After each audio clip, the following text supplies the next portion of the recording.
What's going on, everybody? This is Lorne, and I'm sitting here with Marshall, and this is going to be episode 1 of the Free as Fuck podcast. We are in the studio today, and we're going to talk about some hot topics, and we're excited to bring this content straight to you guys. So buckle up, get ready, because we're about to kick this shit off. There we go. There we go. Let's do it. Let's do it. All right, today's episode, we are going to talk a little bit about... Hold up, one step. Boom. There we go. A little bit. We'll start off with the minimum wage thing because you said that's important to you, right? Sure. Anything that's I want to hear what you think. I want to hear your take first because I'm sure your take is different than mine. I want to hear what you think, and then I'm going to respond. Go ahead. Let's hear what you got. That's perfect. So, my take on the minimum wage thing is that I don't disagree that it needs to be a higher wage. I don't disagree with that at all because inflation over the last 2 decades has gone up. Everything's more expensive, but the wages paid do not, what's the best way to put this? They don't represent the inflation as well, right? So we've got, when I started working, so I'm 38. So when I started working at 15, I made $6.50 an hour, I think, at That was minimum? That was the minimum wage. I think it was five, maybe it was $5.15. I think it was maybe $5.15. All right. Back in like 96. When my first job, it was $3.35. $3.35. $3.35 an hour. Okay, $3.35 an hour. Right. Yeah. So mine was a little more than that. Okay. And I remember my first job was at Kroger. I bagged groceries. I could walk there, right? It was just not that, like 2 blocks from my house. So I went there. No bullshit. I worked there like 2 weeks, and they wanted me to work on a Sunday, and I was a kid, and I was like, bump that, right? I got fired from my first 4 I was jobs. out. But then I got a job not long after that. I worked at Office Depot making like $7 an hour. And I was a kid. Good. I was doing much better than Kroger. Right. Sure. And then I went from that, I worked there for a few months, and then I went to Jersey Mike's, and I was getting paid like $7.50 an hour. And I actually worked at Jersey Mike's for many years. 50 cents? Yeah. So I went up there. I was a manager at Jersey Mike's not long after that. I gave that guy a good maybe 5-6 years. I did a lot for that owner, right? And I made Let me ask money. you this then: 5-6 years. What you started at $7.50? What'd you finish at after 6 years? I was making, as a manager of that location, $36,000 a year. So what's that? About 18, 19? Yeah, it comes out maybe $20 like an hour. $18.50 an hour or Okay, something so like you that. went from $7.50 an hour to like $20 an hour in 5 years. Yeah. All right, keep going. Right. So, and as a kid at the time, I was 19, 20 years old. I was doing okay. I could have an apartment with a roommate. I had a car. I was bringing home Nice about car. $7.50 a week. Yeah, I bought a sports car, Trans Am. It wasn't expensive, but Okay, it was, Trans Am, nice. I remember Trans Am. It was a Okay. troublemaker. Sure. I had a 95 TA. Right. And so I could live comfortably at $750-$800 a week. Okay. That's about what I made. So I was Right. living comfortably in that time, which was about 2003. We'll say 2003 Wow. at that time. And then I had I went from there to, I stayed in the restaurant business. I went to Jillian's. I worked there. That was before Dave and Buster's down here, and I was a server at Jillian's. I did about 12 years in the restaurant industry. Server the whole time? No, server, bartender, bar manager. I did all the way up to almost general manager position. All right. I worked at several restaurants. All right. Several. So I've done a lot of the different stuff. I've done every job you can do pretty much in a restaurant for the most part. Restaurants are amazing. And I made a lot of money as a server. I love serving tables. Sure. I was very good at it. Okay. Well, all right. So, but I look at it from the standpoint of, from there to I went and worked at Coca-Cola. That was my first job outside the restaurant business. That was like a big corporation, a big company. I'm going to go do this job. And I started off as a merchandiser. And I was good at that job.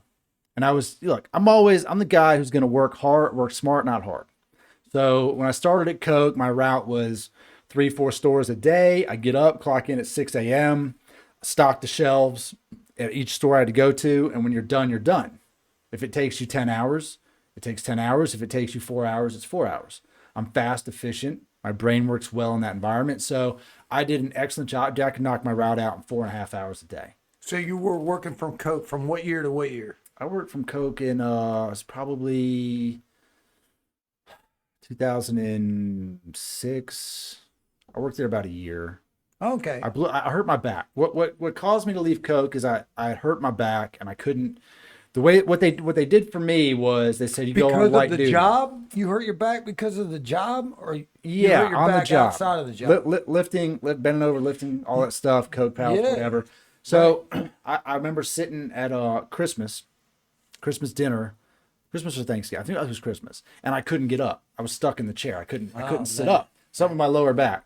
So I call them and I say, look, I've got a I can't come to work. I need to go to the doctor. So they sent me to this not urgent care, but it was Concentra. It's like workers' comp doctor. Okay. And they sent you to their person. Right. Their person. They already have set up in advance to send people that are injured you on go the there. job Right. through their company. So Right. they've already got a connection with this person. They're sending you, Right. an injured employee, to go see this person. Right. And their diagnosis was you just need take some medicine and just do light rehab kind of thing. All right. And they put me on light duty. So light duty for Coke was you go to the plant, which where I would check in the day, and I would go pick up Coke cans in the parking lot. And I would just clean up. And I went one day. And not only that, I got paid a fraction of my pay. sure. Right. So it was like 70% of my pay. And I think I made, at the time I was making about, hired on at like 38,000 a year. So it ended up cutting me down to like $400 a week on light duty. So now, fast forward to the minimum wage issue.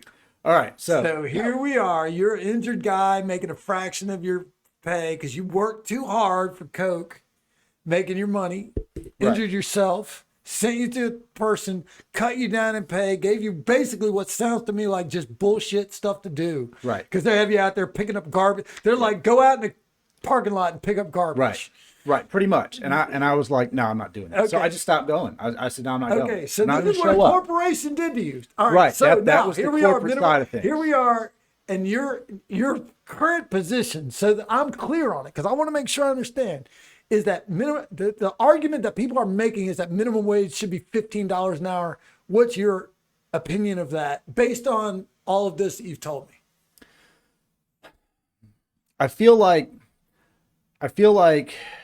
in your life, the only thing that we trade every day is our time. It's the one thing that we cannot get more of. Right? Sure. That's your value. Your value is time. And when you break it down to what people get paid per hour versus it comes down to the value you bring to the business.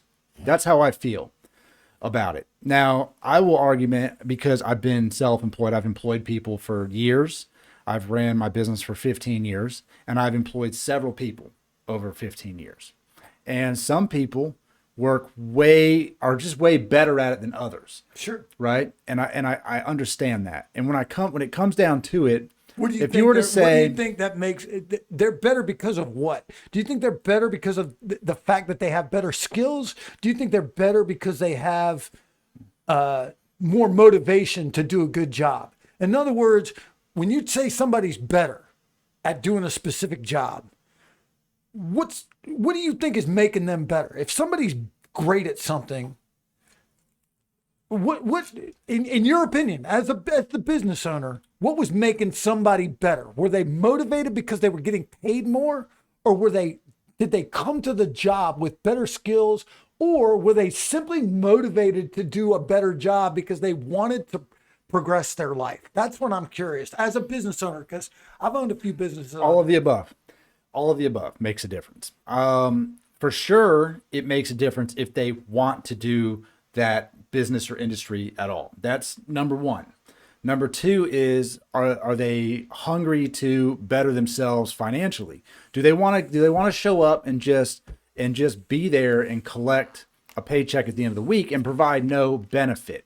Because when I worked at Jersey Mike's, and I worked there with some friends, and I knew the owner, and as a kid, I didn't understand this, right? I want to go there, and I don't really want to have to slice onions. I don't want to have to clean the fucking baseboards. I don't want to have to do this dumb shit work, right? Sure. I'd rather watch TV and just hope no one comes in. You're going to get the worst. Right. I want to hope no one comes. I want to make no damn sandwiches. Right. Let's ride it out, right? You're a kid, you want to do nothing. And as I got older, I realized that the reason I can't make more money doing this job is because we don't have any customers that come in. And when they do come in, I don't want to do this damn job anyway. Right. So if he wants to pay me because he was a nice guy. You don't want to do it because it sucks. But be honest. Hey, look, I actually nobody was good at it. aspires as a kid. Nobody's sitting in school waiting to the day they can go up and slice onions at a fucking sub shop. No. Nobody. No. But there So are you're people stuck in that job. So you got that because it was as a kid with no skills, no experience, very little. That was what was available to you. Right. And maybe you said, oh, well, I can become the manager. I can become the, they're going to offer a chance for me to get, whatever. Right. You grabbed hold of what you had as a kid, the only opportunity that was there, and you tried to make the best of it. Right. All right. So I want to know how we get to the point where you're opposed, because you're opposed to the minimum wage being $15 an hour, correct? I'm not opposed to the minimum wage being $15 an hour. Go ahead. I'm not saying I oppose it. But what I'm saying is that this is where present your argument knowing that I'm gonna wallop your ass with some shit. It's okay. So just give me your full honest assessment of the $15 an hour and what you're honest. And I'm not even saying this to try to. I want you to lay it out there. How do you really feel about a burger flipper, a Burger King employee? They're going to switch the minimum wage to $15 an hour, and now a burger flipper is you're going to walk in and order a Whopper. That kid back in the back is going to be making $15 an hour, and you used to make $7 an hour doing that same job. And for some people, that just eats their fucking ass. And I want to know, how do you feel about $15 an hour for a burger flipper that has a job that you could have got when you were a kid and gotten paid $6 an hour? That's what I want. Okay. So this is how my brain breaks this down now as a business owner, especially someone who sells products to generate money. Okay. $15 an hour to flip a burger at whatever that job is, right? When I go there with my kids, I take me and 2 kids there. Okay. Might cost me $15 to eat there, right? 3 meals, $15, right? So that's one customer that comes through paid that wage for 1 hour for that guy to work for about 45 seconds, right? 45 seconds of his time generated 1 hour of his pay. Sure. Okay. Now I understand there's overhead and there's food costs, whatever. So let's say 2 customers come through, paid that kid's wage for 1 hour, right? I have no problem with that at all because the profit margin in the business makes sense. Now, where I have an issue is with labor versus time is when you have someone who does absolutely nothing at all and generates the business no money. The problem isn't the $15 an hour. That's not the problem here. The problem is that you hired someone that doesn't benefit your business in any way at all, that just is taking the job away. People in there. I mean, obviously, if there's people in there, he's benefiting the business because if there's people in there needing something and he's providing them something they need, clearly he's benefiting the business. So he may not be generating new customers. Right. No, I get that. Well, in the fast food example, it's a little bit different for me because fast food restaurant chains like Wendy's, McDonald's, talk about whatever the big ones are, they stay pretty damn busy all the time, right? They generate a lot. People know a lot about them. Right. So they should have no problem. And if it comes down to, well, we can't pay them $15 an hour because of whatever. Now, maybe you have too many employees there. Maybe you need less employees that are more efficient than the ones that you hire, because we all know that there's people that work there that obviously don't want to do this damn job and they're not good at it. They don't need to be in that job. They need to be in a different job. They probably bring in 5 to 10 new people a week that last less than a day. Who knows? I don't know either. I'm guessing that even the people that think I might be able to work at Burger King, or I know a girl recently who took a job at Walmart. Wanted to work there. I told her beforehand, I was like, are you crazy? You want to go work at Walmart? She's like, no, I want to work there. I see it as an opportunity. I'm going to work my way up. I don't care that people talk bad about Walmart. I don't care what the starting wage is.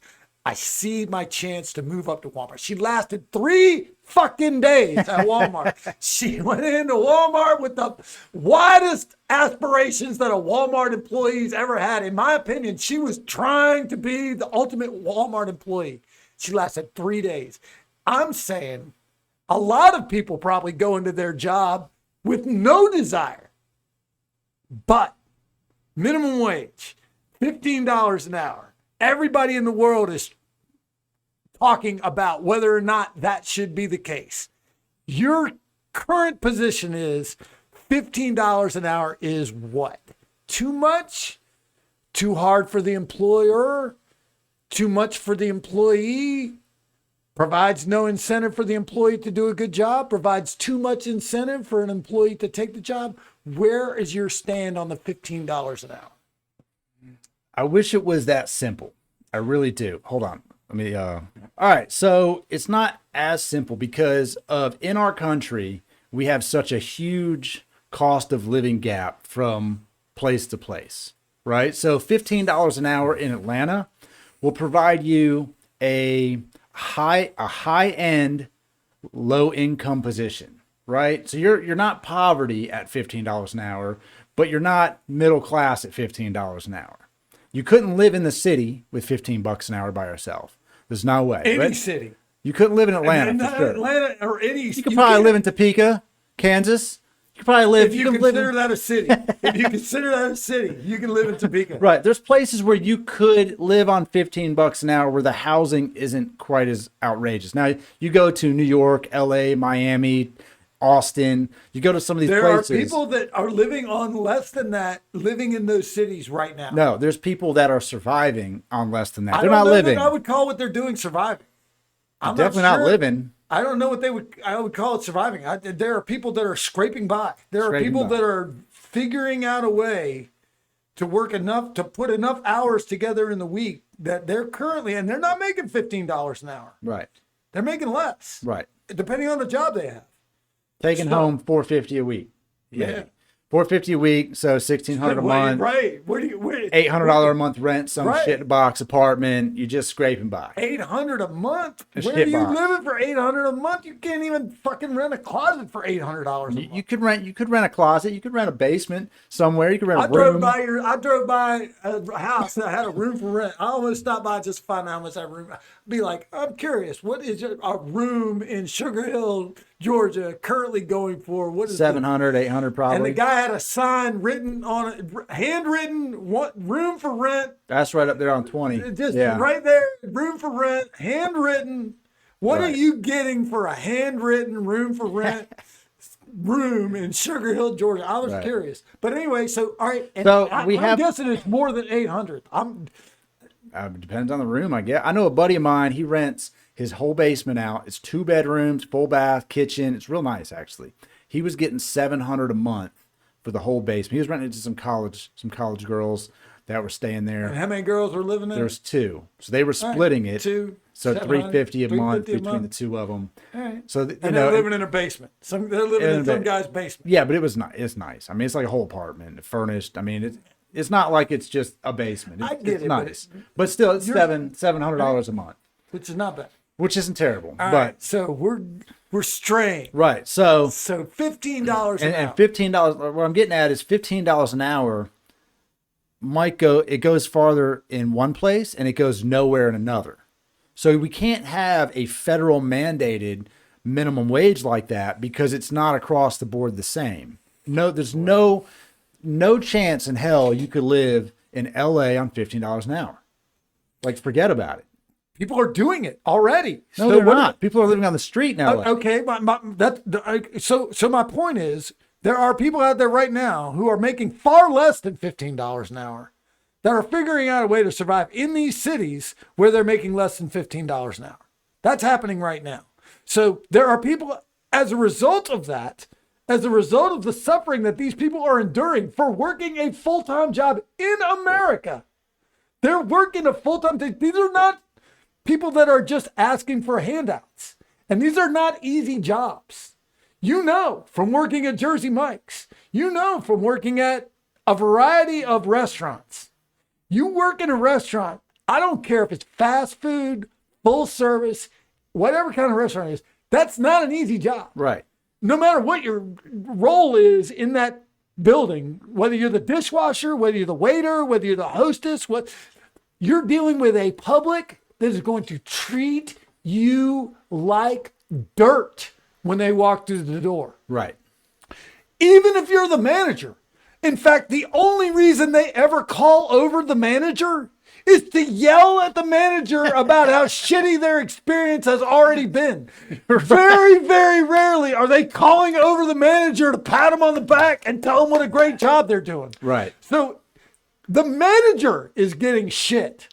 The food runner is getting shit. The dishwasher who's forced to deal with the busboy who has to deal with every spilled drink, every backed up toilet, every god awful mess that people leave at their table. All of those people are being treated like dirt inside the restaurant. Right. And right now, making far less than $15 an hour. Because I can assure you, even though minimum wage is $7 an hour, and it might be up in some areas, there are a significant portion of people that are working in restaurants that are making far less than $15 an hour. Yeah, no, I completely agree with that. 100%. And restaurants generate a lot of money. They generate a ridiculous amount of money. And probably a guy who's never walked through the door, who's never even been inside the building, is receiving a significant majority of the money that's being generated by the restaurant. Not always. Right. Sometimes the owner's there. But if you're talking about a corporation, if you're talking about a franchise, there is a good chance that the person who gets the bulk of the money that comes in through a restaurant, and we're just talking about restaurants. Right, we're not talking about hospitals. We're not talking about car dealerships. Right. We're not talking about any of the other types of businesses that are in America. We're focused right now on restaurants. But there's a person out there that is receiving a bulk of that money. I'm not saying in your business. Right. Because I know this hits a business owner. They're like, well, I'm mine's at different. my business every day. I'm working. Yeah, mine's I'm doing my different. stuff. And honestly, minimum wage, let's think about what professions minimum wage really targets. Because there's a lot of professions where there is no minimum wage. It's just a starting salary. And it's like say, car dealership, for instance. If you sell cars, right, you're compensated usually based on car sales. Now, depending on which dealer you work at, but you're not going to get paid minimum wage. That's not how it's going. You're going to be treated. You're going to get a draw.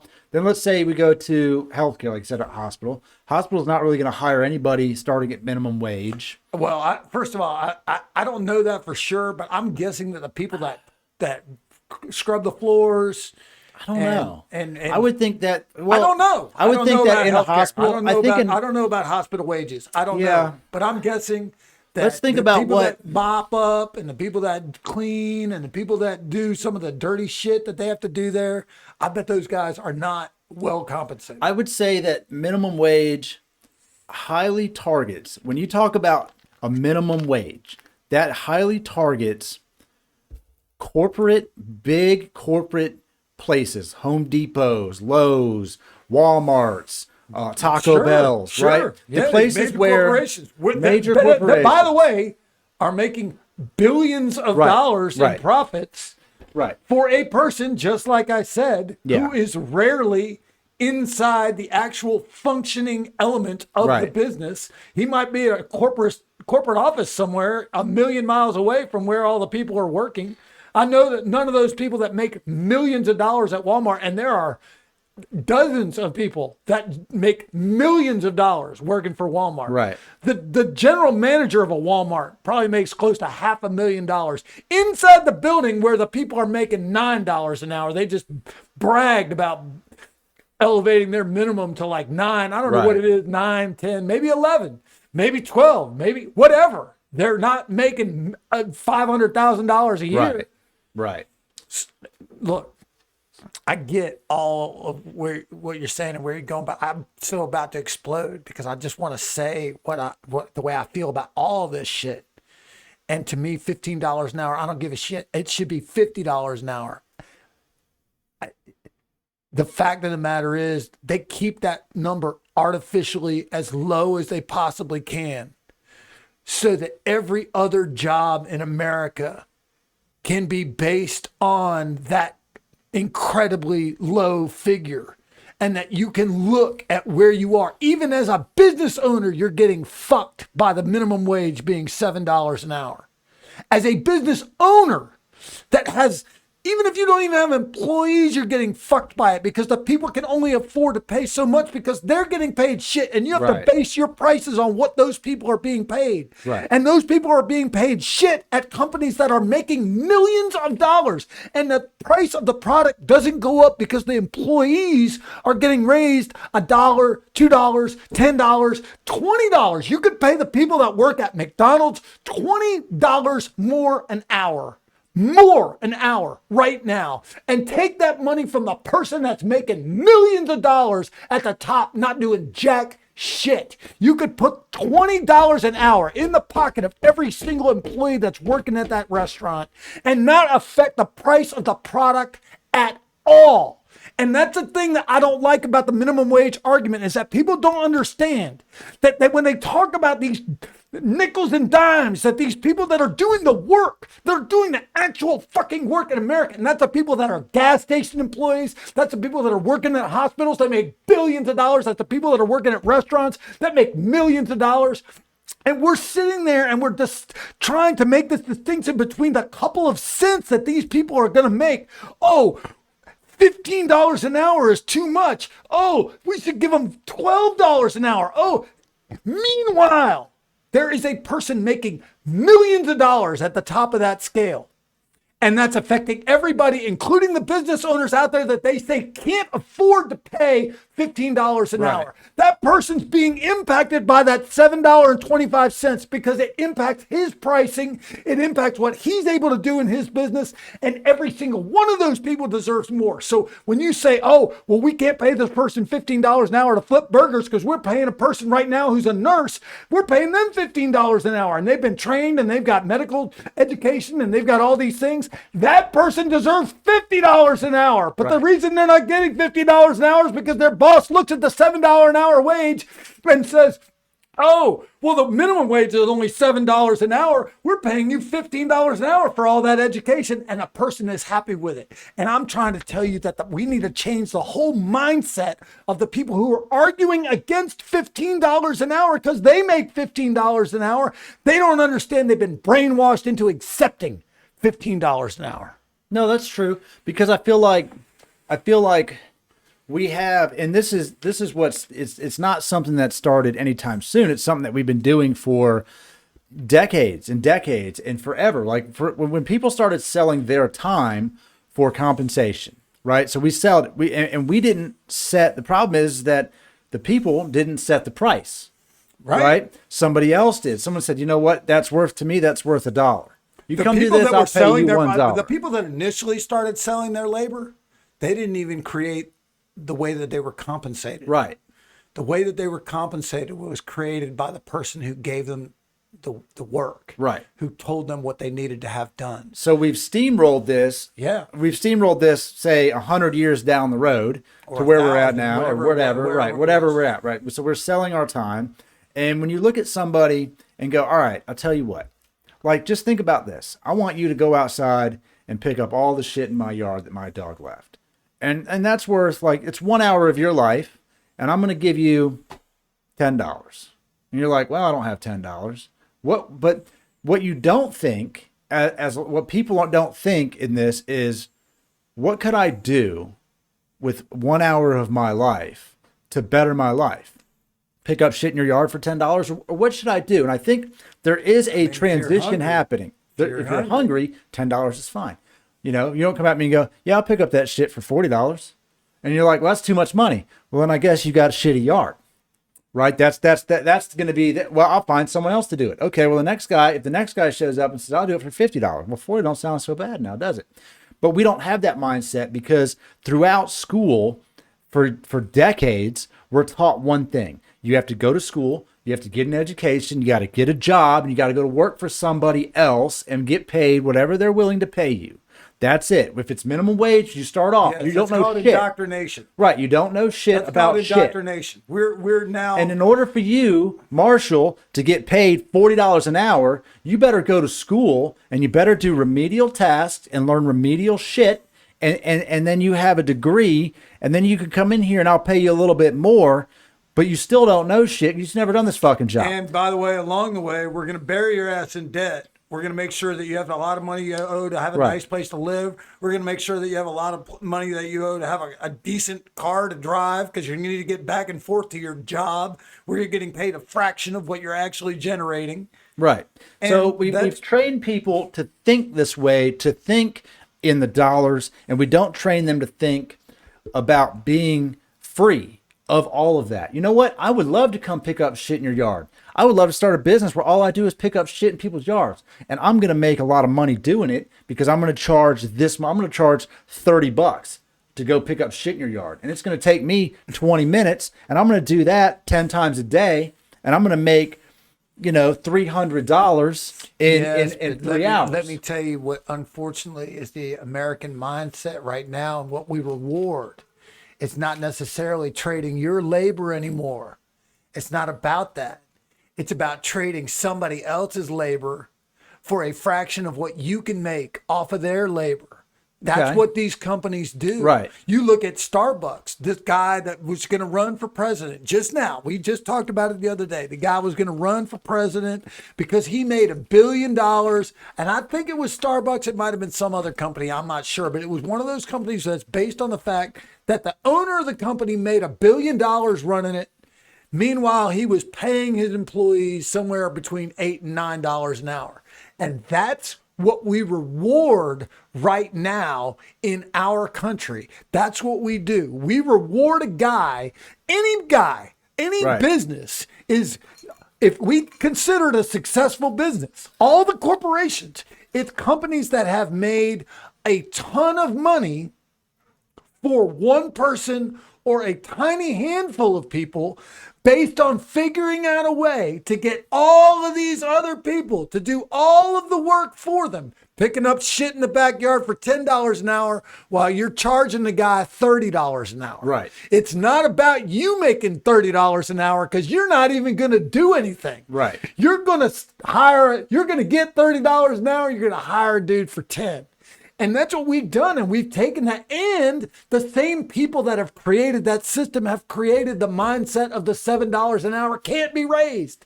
You hear it on the Right. news every day. These people go on TV and they're like, it will destroy the economy if we raise the minimum wage. And it won't. It won't destroy anything. Prices don't have to change at all. There is plenty of profit margin in every single thing that is sold. And not only that, the individual small business owners can afford it too, if they're able to price their products according to the fact that everybody's making more money. It's no big deal to me to pay more for something if I'm making more. Right. I can afford a homemade or a small business made product, whatever it is, a motorcycle. Right. If I wanted to get a better motorcycle and you had to charge more because you had to pay your people more or whatever, I could afford a better one if I was getting a better wage at my job.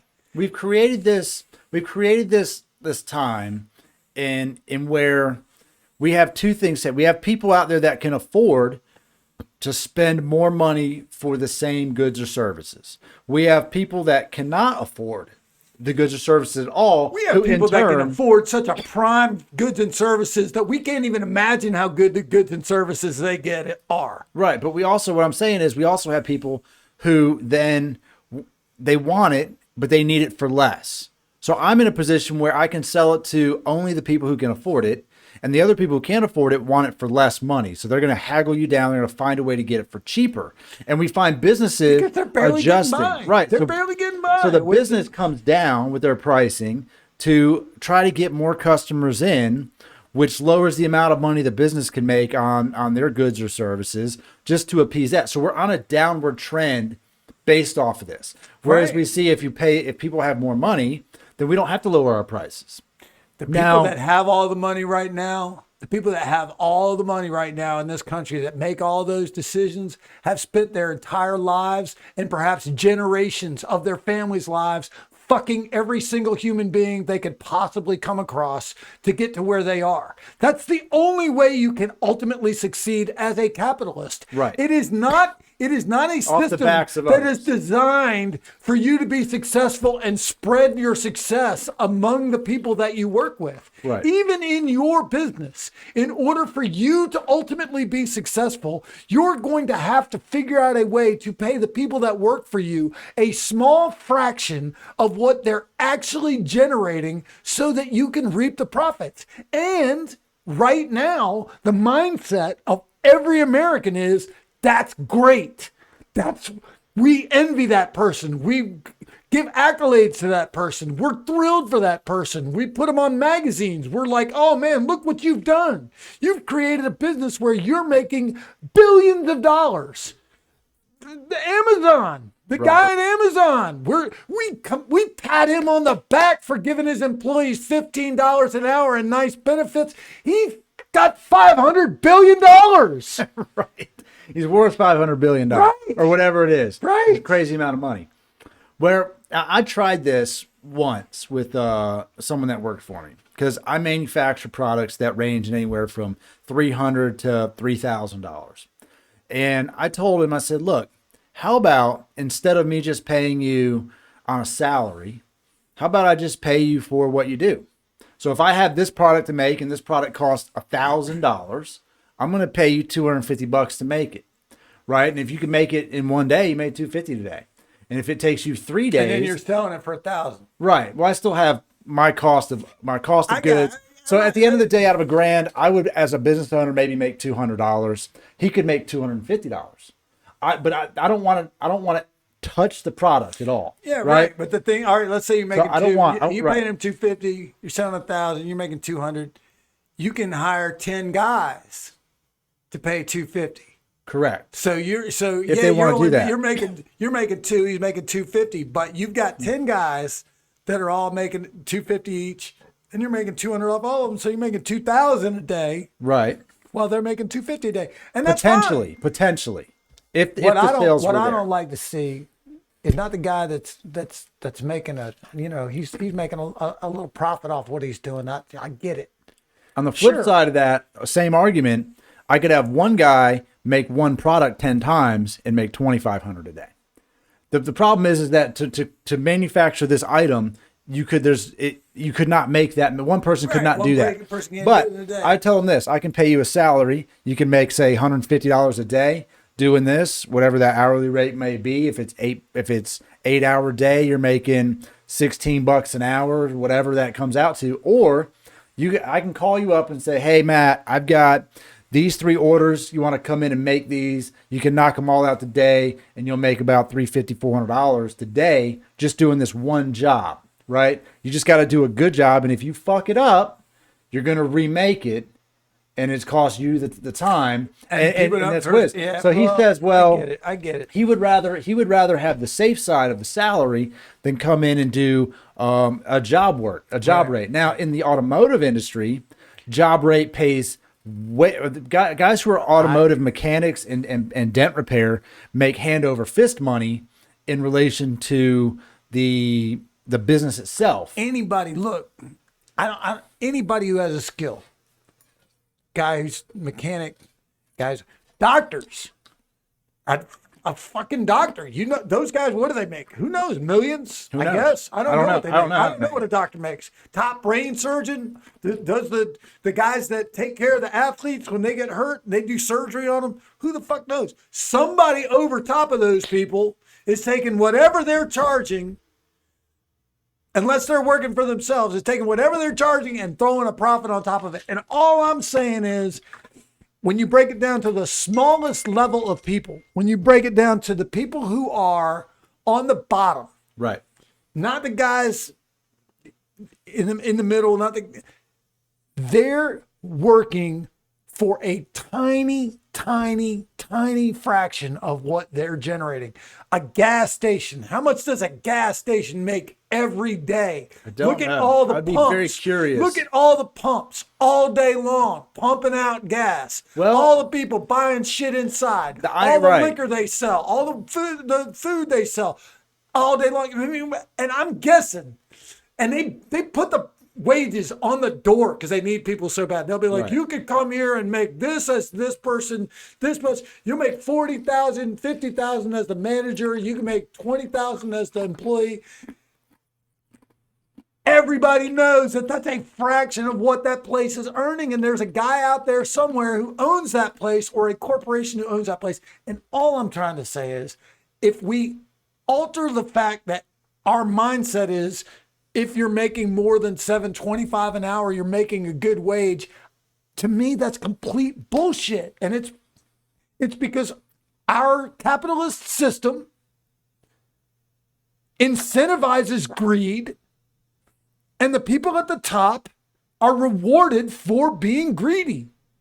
And I would like to see that change. I'm not a tax the rich person. Right. I don't like that at all. The fuck do I care if the government gets more money? Well, how does that benefit me in any fucking way?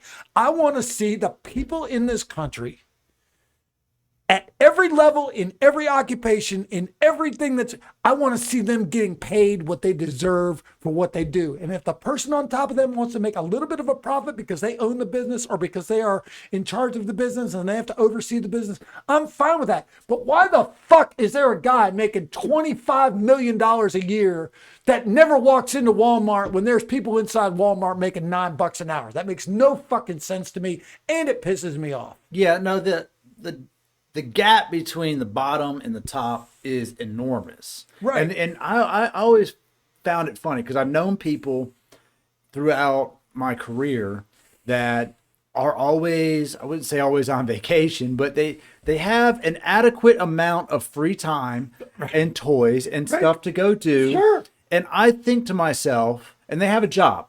They don't own shit, right? They work for somebody. Sure. Yeah. And I think to myself, if you make $150,000 a year and you are never working, as far as I can tell, you hardly ever do anything. Occasionally answer the phone. How do you? Right. I don't understand. Calls, hey, we got a spot. We got an emergency. What I don't understand is, how do you generate, at minimum, the amount of money they pay you for that business to be able to pay you that money? Because you're making money on the backs of the people that are out there doing the work. And right. That's what I'm saying. But I'm saying these people aren't even high ups in these positions. Well, right. No, I agree. They know. So how do they look, get like there? I said, man, look, you got the fucking manager of Walmart. You got I used to have a friend who was a manager, GM at Walmart. And this was 15 years ago. He's making $250,000 a year inside the building. It never made sense to me. I'm like, dude, you got people in here making $6 an hour. You're making $250,000 a year. What the fuck? Do you not feel guilty when you walk into this building and you look at these people in the face and you yell at them for not doing their job properly? And you're making $250,000 a year and they're making $6 an hour? You don't feel guilty about that at all? And the answer was no. And the thing is, I'm trying to say about our entire system, and that's what would be great to me about raising the minimum wage. And I don't mean to $15 an hour. I'm not bullshitting, man. I'd make it $25. I'd make it $30. I'd make it $50 an hour. You want to hire somebody? You want to get somebody to do a job for you? $50 an hour is what it costs minimum. Why do we even have to have a minimum wage? The reason we have to have a minimum wage is because there are people out there that are such assholes that they would pay less than minimum wage if they possibly could legally get away with it. They would figure out a way. They would find a person who is desperate enough to work, that needed to work so fucking badly, that was on the side of the road about to kill themselves. And they would be like, I'll give you $2 an hour if you come scrape the shit off of the back out of my backyard. And the person would be so desperate for a meal and so desperate for something to eat that they would do it. And we have to do that to prevent that asshole from doing that to that person. And people still do it. There's people out there right now, guarantee you, there's people out there right now that are paying people almost nothing to do a job that is the worst fucking job you could possibly imagine in your life. And they're getting away with it. Right. And my thing is, I fight for those people, and I will spend my entire life fighting for those people until I'm dead, until I have no breath left in my body. I'm going to fight. I don't want the government to have the money. I want the motherfuckers who do the fucking work in this country to get paid what they're worth and what they deserve. And minimum wage is the least of it, but it's a starting point. If we change that and we get that $7 figure out of everybody's head, where right now everybody's like, $7 an hour, I'm making 12. I'm doing great. I know a girl who works her ass off making $13 an hour, and she brags about it all the time. And I'm like, you're making that company $100 an hour, Right, while they're paying you 13. right. You're And that's bringing your happening value. everywhere. So this is an interesting. How about this take on it? When someone dies unjustly, someone like, whether it's a police death or whatever, when someone dies unjustly, the family sues whatever, and they get paid a large sum of money, right? And an unjust death, right? Let's say someone dies, Somebody's life. right? The price of someone's life, $25 million or $10 million or whatever it is, right?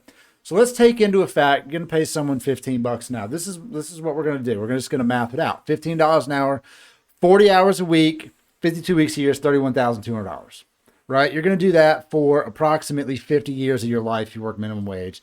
One person's life is worth $1.5 million. Their entire life, working adult life, it's worth $1.5 million. $15 an hour, Yep. 40 hours a week for 50 years. $1,560,000 is what they're saying. If that's the only job that you ever did, that's what we're willing to pay. That's what your life is worth for 50 years of your life. Is worth $1.5 million. I'd say it's worth. I'd say that is the minimum. The minimum. I would say that you can't put a number on someone's life. Right. Exactly. But we do. It should be more. But we should do. be way more. We right? put a number right on it, and that's what we do. And we say, all right, well, this is what we're willing to pay. How can you argue against that? How can you argue that it you should argue- be lower? How could you possibly? You how can't could you argue that's possibly gonna be look lower. me in the eye? How could you look me in the eye and tell me that the people deserve less than that? I'm not saying they deserve less. I'm saying we need to create a mindset where people determine what their own time is worth. That's what I'm They can't saying. even do it. They Look, can. But we've told them they can't do it. You got to realize, man. And I'll even say for myself, I come with nothing behind me. I still come from a place of privilege. Being able to present myself, being able to have knowledge about what is right and wrong, being able to know how to show up on time somewhere, being able to fill out a job application, being able to sit in front of somebody and present myself in a way that is at least presentable enough for me to get a job where I can do something well. Some people have none of those skills. They don't learn it. They don't know it. They don't have anybody around them to guide them. Nothing. They have no money. They have no resources. They have scraped together from birth how to get through life. And they have zero chance of finding a way in this incredibly structured world of improving their life, regardless of what their skills are. So what do? Well, right What's now, the solution a to that shitload person? of those people are fucking living in tents on the side of the goddamn road. That's true. And people are driving by pissed off at them. Right. People are mad at them. They're mad at those people. Some of whom, by the way, went out and fucking put on a goddamn bulletproof vest and a helmet and fought for us in a damn battle on the other side of the world, and then came back over here after they fought that battle and we just, hey, thank you so much. We're so grateful for what you did for America. Good luck. And now they're fucking living on the side of the road. And people are mad at them for doing it. Right. And I mean, yes, that's currently happening. So my mindset, and this is just, it's not, like I said, it's not just about the number. It's about the way that people treat people on a daily basis. And when you say, I listened to somebody had a little clip on some Instagram or TikTok or something, and he said he sat down with a billionaire, and the guy asked him, "Why am I a billionaire and you are not?" And he said, "I don't know." And he said, "Because you have bad time management. We both have 24 hours in a day. Let's say you both start off with the same zero balance. What did you do today that changed your mindset?" Some people can't do that. Some people cannot change their mindset. Is that if you're a billionaire, in my opinion, you're a fucking dick. Maybe. You're a fucking dick. The only possible way. Maybe. In All my right. So opinion. it depends on In how my you get opinion. there. Let's say you're. What do you tell me a way that you become a billionaire without being a dick? Seriously. estate. Real estate deals. Real estate deals have such a high. Are you not fucking over everybody that you're doing a real estate deal with if you're making $1 billion off those transactions? The only reason I say this is because in real estate, the transaction fee is the same across the board, no matter how much the property costs, right? So here it's 3%. 3% is the going rate for a buyer agent or a listing agent to make on a property, right? No matter how much the property's $100,000, you make $3,000 off the sale. Property's $1 million, you make $30,000 off the sale. It's the same percentage. Now, should it be? I don't know. I don't know where they came up with that. But if you have a $1 million home, shit, just made up. if you someone made it up, somebody right? just makes it up. Right, because the job is the same. The job is the same whether the house is $10,000 or $1 million. The job is exactly the same. You might spend a little more money on your selling them. yeah, selling the house or being the guy who's representing the buyer of the home. How do you get in with those people? How do you become a guy who sells $1 million? How do they choose? How does the owner come up with that person? They like you. That's it. They like you, that you show up, you meet them, and they like you. You put yourself. I don't know. I've never sold $1 million property. Yeah, I don't know. My ex-wife sells house. She got into real estate, and she's just trying to figure out who the people are that are buying these homes so that she can get it. Sure. But you could easily make, not off the backs of other people, okay? Because you're taking something that is across the board the same, Well, I mean, and you're going, it's 3%. All right. Right. So you could generally, people build Those well. people, the people that are just buying and selling real estate, I mean, that are just part of the transaction. I don't believe those people are becoming billionaires. Oh, absolutely. They're becoming a definitely billionaire. millionaires. You're becoming Oh, a for billionaire sure. if you own the property, and then after you own the property for a while, you sell it as a profit. I could see those people becoming billionaires. The people that are doing the number crunching, the people that are doing the cashiering of the transaction, You do enough of them, you can get there. I suppose. You I can suppose. definitely, because That's possible. you're generating a lot of money, and there's no and this is a very specific example, right? Because this isn't a Jeff Bezos example, but I do see a lot of people in real estate that make a lot of money, and some of them own properties and they're rentals, and you don't make a lot of money off a rental. You really don't. But if you own enough of them, you make a lot of money. And that's not stiffing it to somebody necessarily. Now it might be if they're rent gouging them and they're willing, like I pay for this house $23.50 a month, which I think is fucking crazy. I could buy this house for less money than that if I could afford to buy it, but I can't afford to buy it because I have to jump through 1,000 other hoops to appease. But they will let me pay more per month. Sure. I can afford to do that, but I can't afford to purchase the home, which is crazy. Right. But and by the way, they've done the same thing now with cars. right. Oh yeah. People don't buy cars anymore. No, They we just lease them. We're just Everybody borrowing leases them. them. Yeah, we borrow Well, them. nobody owns their car. And that is banks that have figured out a way to just loan you your own money and make money off of your money. They've done a great job at They it. pretended, in my opinion, to free the slaves. They pretended to free the slaves, and in fact, what they did was turn us all into slaves, and that's exactly what's happened. Which makes more sense. If you wanted to create that, Tell yeah, them- we don't tell need them to. they're free. Tell them that they're free. By the way, you're free now. However, you're going to need to pay for that place, that shack that we used to have you chained in. You're going to need to pay for the mule to ride into town. You're going to need to pay for your food. You're going to need to pay for everything. So you're free.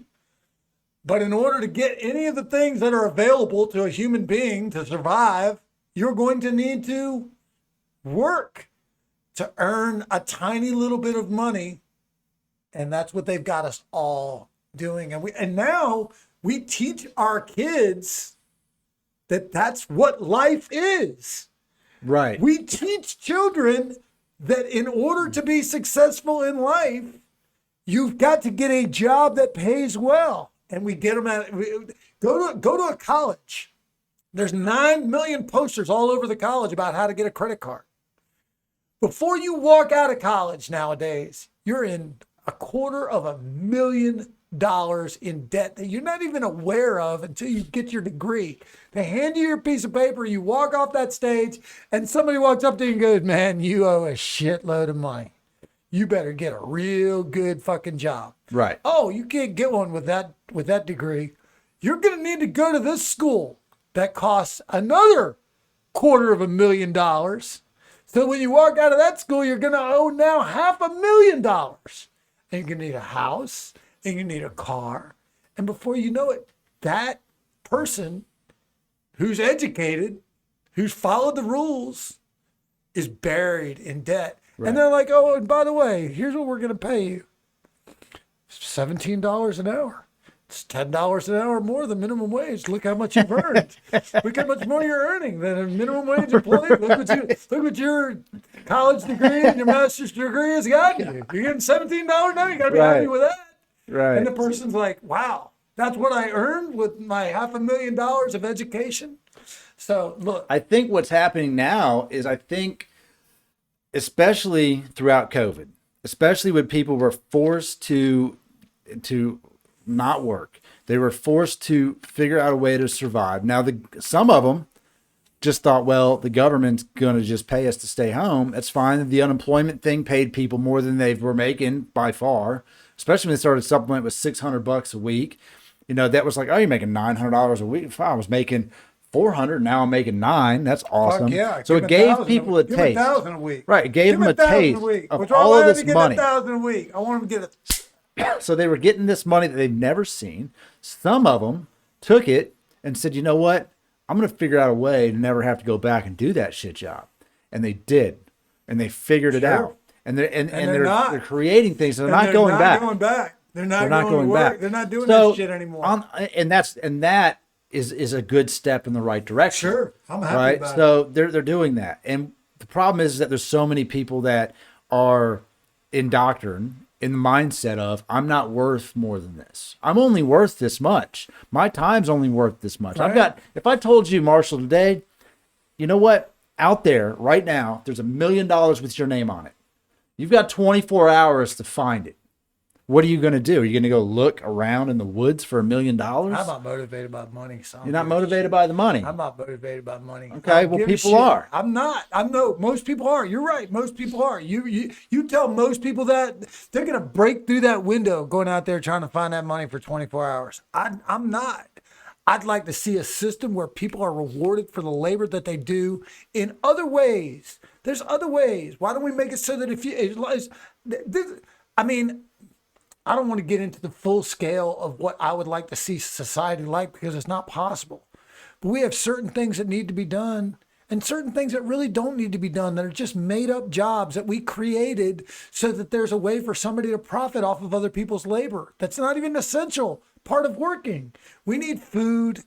We need a place to live. We need health care, not medicine, health care, not pills, actual ways to heal people.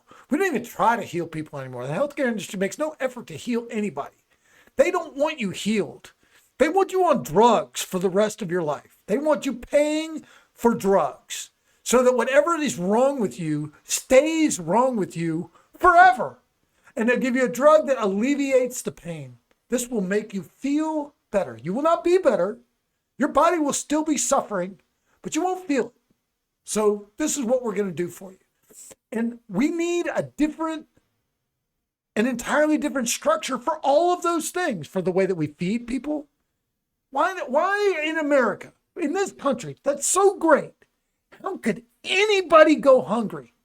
How could anybody make $1 billion while somebody else is going hungry? How does that even happen? And all the while throwing away food every day. Right, exactly. Just throwing it away. On a regular basis, we throw food in the garbage, huge piles of it everywhere we go. Right. Everywhere. We throw away enough food to feed the entire world. Why isn't that the number one priority? If I was in charge, if I was the person making the decisions, the first thing that I would do is make sure that everybody had enough to eat so that nobody goes hungry, especially kids. They didn't even ask to be here. Somebody brings a kid into the world and can't feed them? It doesn't make any sense.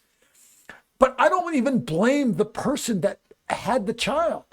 I blame the people that are profiting off of the other people's labor. I see it every day. I've worked with these people for 30 years. I spent 30 years working in restaurants. I see them every day. They struggle in every imaginable way. They struggle so badly, they break down and cry in the middle of their shift on a regular basis, not once in a while. And these aren't people that are lazy and don't work and don't do anything. These are people that work 60, 70 hours a week and can barely survive. And they have kids that they know are home, that are hungry, that they never get to see, that they never get to spend any time with. And then you got people out there that are making millions or billions and do nothing and barely work. And again, for some reason, there are people right now that are mad at the people that got a couple extra dollars during COVID. And they're like, look at these lazy ass people. They got an extra $300. They got an extra $600. They don't even want to go back to work because they're so lazy. Man, they're catching their breath for the first time in their fucking life. They're like, fuck, I'm getting to know my child who I've barely seen for the last 14 years of his life. And now I'm getting to spend a little time with him. I'm getting to plant a garden, read a book, live like a human being, decompress for a second. And people are mad at them. What are you doing, you lazy ass? You got extra $300 a week. Now you won't go back to work? Who the fuck wants to go back to work at the shitty ass job? If you're making an extra, if $300 is enough to keep you home from your job, what fucking shitty ass job do you have that you're in a fucking rush to get back to? Oh man, I don't need my $300 anymore. Let me fucking go out there and make $8 an hour fucking cleaning urinals. Come on, man. This is not we can create a way better world. And the only reason we don't is because the people that are profiting from the world the way it is right now don't want us to. Yeah, I understand that. I also think that every job that people do, somebody out there likes doing that job. And they may not have that job. They may not have that job at all. Everyone likes doing the job. I'm saying somebody likes doing the job. Somebody, look, you laugh, right? Because and think of it as a scale of this. Think of it as a scale like this.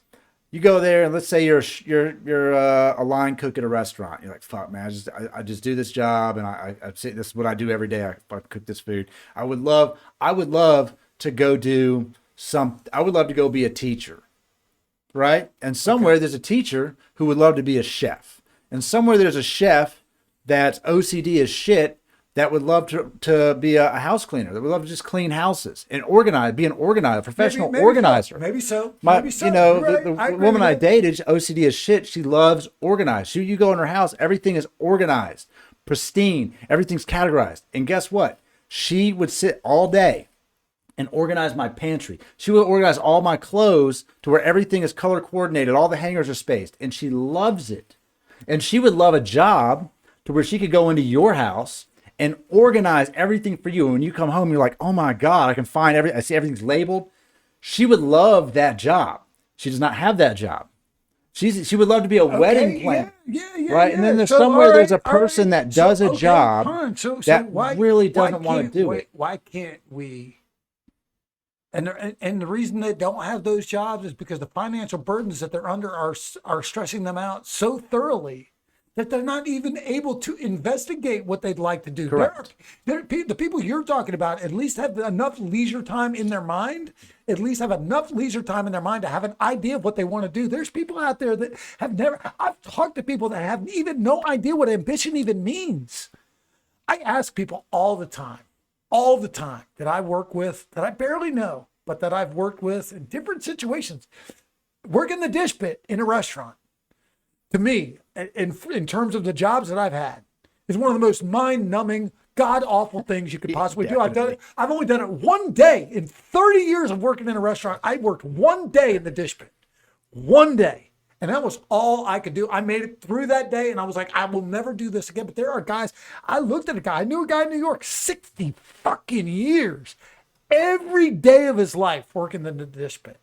That guy doesn't even have an idea what ambition means. No, he doesn't. You can't tell me that You're guy taking it loves away. that job. He You're doesn't taking love that that away. job. And people get stuck. You crushed him down to nothing. And I'm saying, yeah, that's great that your girl is good at organizing and love to organize. And she's able to ponder the fact that at least that's something she would love to be able to do.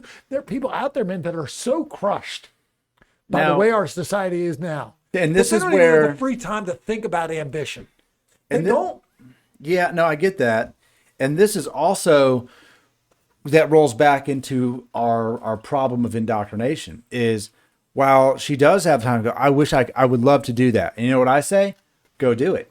Go just put an ad out. Just get out there. Just put it out there. Like, this is what I want to do, and find someone that will hire you. However, but the way the world is now, what I'm saying is, and I agree with, but the way the world is now, you got to be able to turn it into a business. you do. You got to be able to turn make some money make from some it. money. And I'm the problem saying- is she's scared because she has a job that pays her okay, right. not great. So she can't do what she loves because she can't afford to do what she loves. She is too scared to step away and go, all right, you know what? I'm going to make, because there's no paycheck on Friday. Right. Right now I get a paycheck. So why don't we, if we have, so obviously we're not in our current system that we have, we're not putting the very best people in the best position to do the Correct. things that they will either love to do or would Exactly. be great to do. So if that's the case, it's obviously holding us back. Right.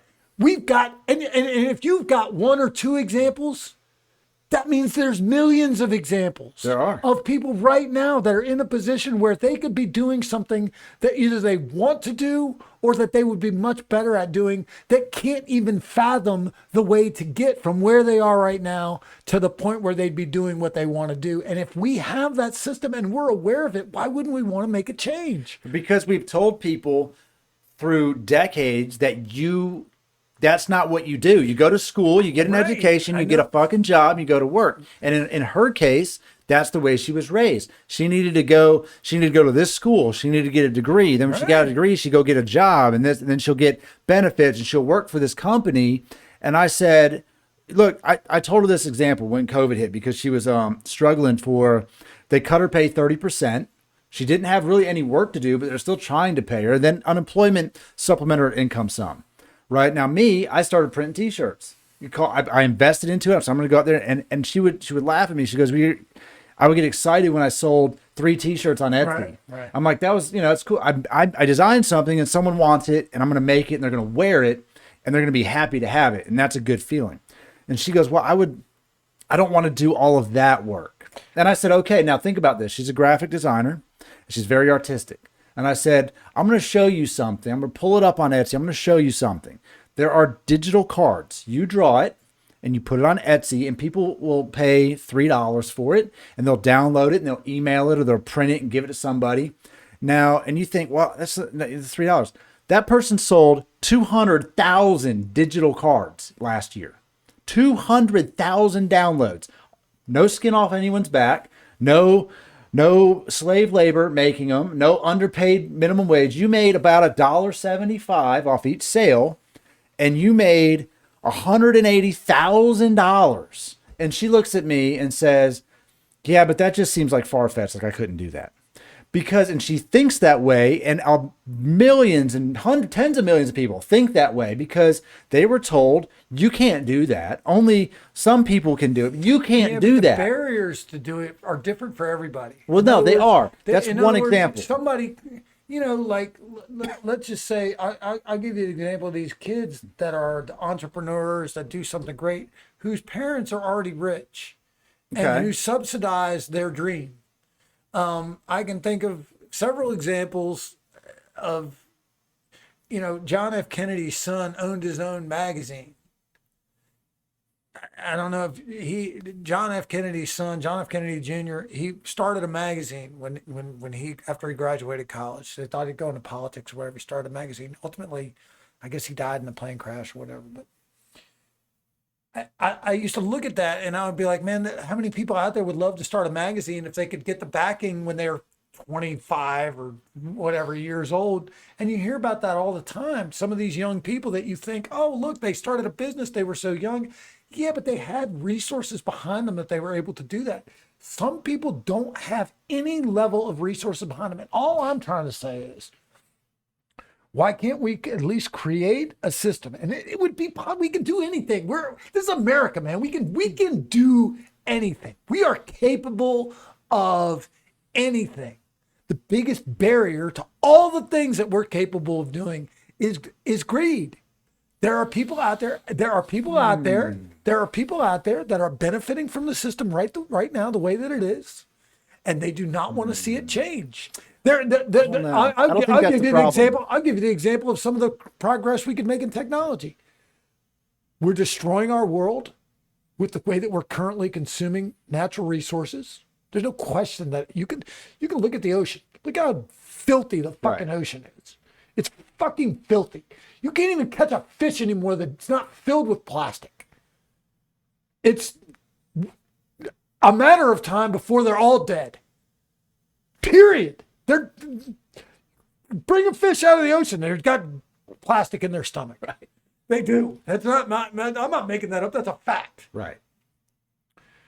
Why don't we do something about that? Because the people that are making the plastic don't want to change. Yeah, I think there's 2 initiatives right now to clean up that giant trash island floating around out there. There's 2 people, and the progress. Look at third this world is what's countries, crazy. how fucking dirty Think their about ocean this. is. You think ours is bad. Think about this. This is how crazy when you wrap it up and when you put it in a certain context, it becomes crazy, right? So we have this huge, however 20, 30 mile trash island floating out there. And there's I know there's one kid, he's 20 something out there. He's got a thing that he's trying to collect it and try to clean up the ocean.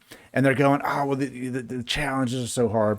Let me break it down to this way. Elon Musk has sent 15 Starship rockets up into 30 miles up in the air and blown them up in the last 3 years.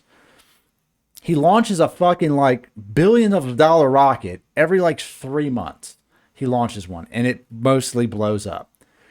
But we can't put any initiative to help this kid figure this out. You can figure out how to put. How does he even make any money? I'd be curious how that fucker makes money, because his car company ain't making shit. No, he doesn't make. He's not. Do you know why his car? You know the only reason his car company makes money?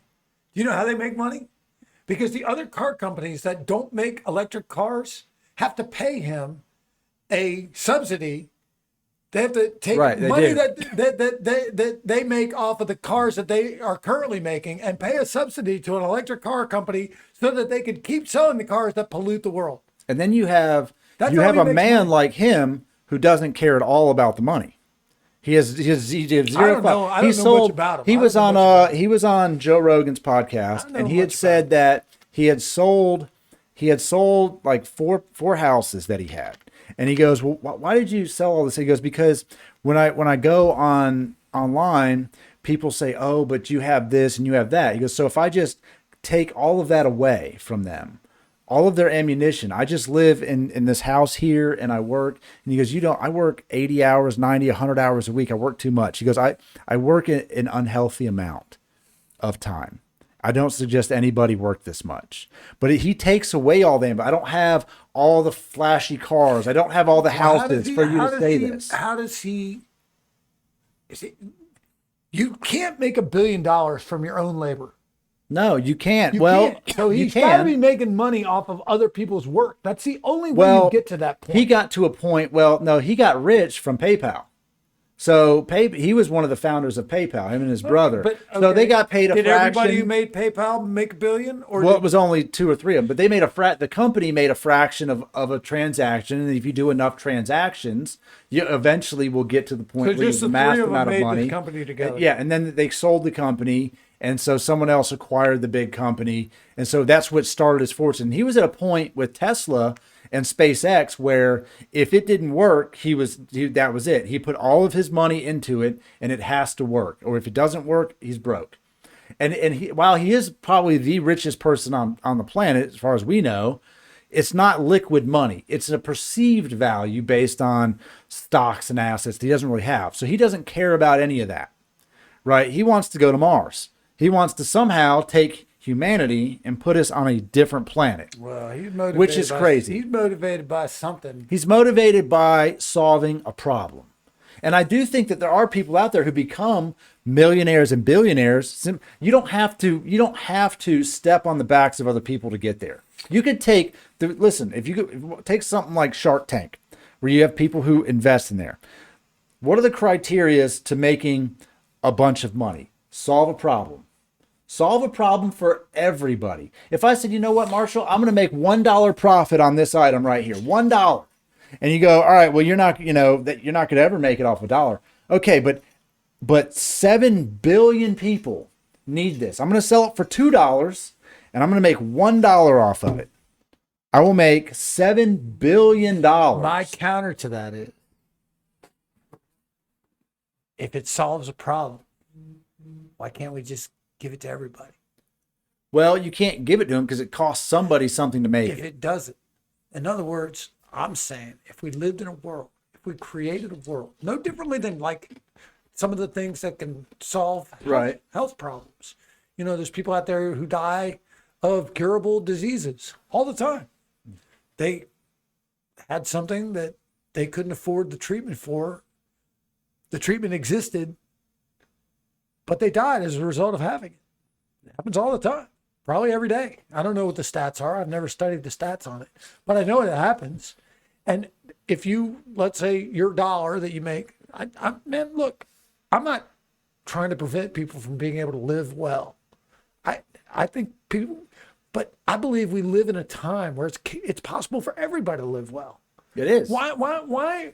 And I don't understand. What I don't understand is there are people out there that have benefited tremendously from the way the society is set up.